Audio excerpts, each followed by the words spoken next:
ng bayan, maasahan anumang panahon. Magandang araw po sa ating lahat. Narito na ang latest update sa binabantayan nating si Bagyong Emong at habagat na hinihila nito. As of July 25, 2025, maraming lugar na ang nakakaranas ng mabagyong panahon at marami na ring mga ari-arian ang napinsala dulot ni Bagyong Emong mula nung naglandfall ito sa bahagi ng Agno sa Pangasinan at ngayon ay nagdadala na rin ito ng masungit na panahon sa Ilocos Provinces kasama na ang La Union. Huli itong namataan sa coastal waters ng Bangar, La Union. Taglay pa rin ang malakas na hangin na umaabot sa 120 km per hour malapit sa gitna at pagbugsong umaabot sa 165 km per hour. Sa kasalukuyan kumikilos ito ng hilagang silangan sa bilis na 20 km per hour. Kung mapapansin natin ay lumawak na ang kaulapan nito dahil taglay na nito ngayon ang 260 kilometers na diametro mula sa gitna. Dahil dito nakataas pa rin ang tropical cyclone wind signal number 4 sa central at northern portion ng La Union at ang southern portion ng Ilocos Sur. Ang mga lugar na ito ay makakaranas pa rin ng mabagyo at masungit na panahon.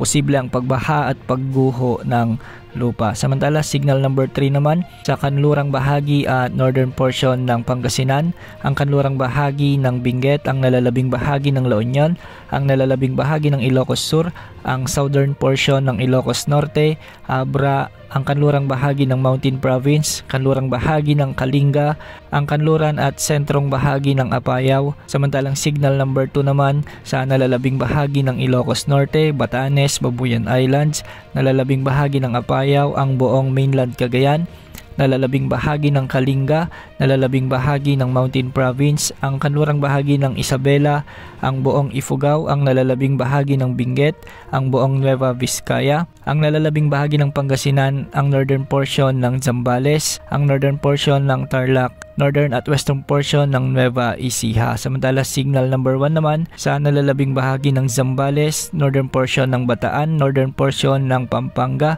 nalalabing bahagi ng Tarlac, ang nalalabing bahagi ng Nueva Ecija, ang hilaga at sentrong bahagi ng Aurora, nalalabing bahagi ng Nueva Vizcaya, nalalabing bahagi ng Quirino, nalalabing bahagi ng Isabela. Ang mga lugar na nabanggit natin ay posible ring makaranas ng mga pag-ulan dulot ng outer rain bands ng bagyo at makakaranas na rin ng masungit na panahon sa mga susunod na oras ang mga lalawigan ng Ilocos Sur, Abra, Apayao at ilang bahagi ng Kalinga. Pinag-iingat natin ang ating mga kababayan sa mga nabanggit na lugar sa banta pa rin ng mga pagbaha at pagguho ng lupa.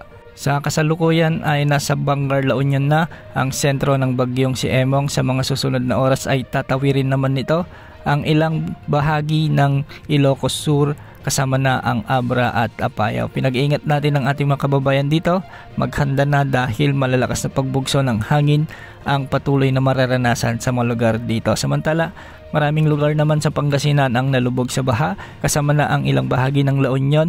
Maraming yero ang nagliparan dulot ng malakas na hangin dahil kay Bagyong Emong. Itinuturing na itong pinakamalakas na bagyo na tumama sa rehiyon na kung saan ang bagyo ay nagmula sa kanlurang bahagi ng ating bansa.